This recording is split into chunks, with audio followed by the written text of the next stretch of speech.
சந்தனம் மணக்குது, கற்பூரம் ஜொலிக்குது. சந்தனம் மணக்குது, கற்பூரம் ஜொலிக்குது. கந்தகிரி கோவில் வந்தால் நன்மையெல்லாம் நடக்குது.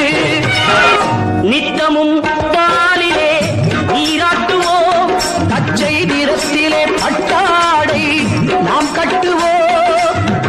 நித்தமும் பாலிலே நீராட்டுவோம், பச்சை நிறத்திலே பட்டாடை நாம் கட்டுவோம்.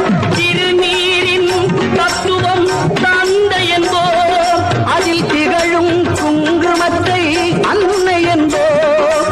திருநீரின் தத்துவம் தந்தை என்போம், அதில் திகழும் கும்பிட்டு கொண்டாடுவோருக்கு குறைகள் யாவும் போகுமே, அவர் குடும்பம் தழை போகுமே. சமர வேலாயுதம் பக்கத்து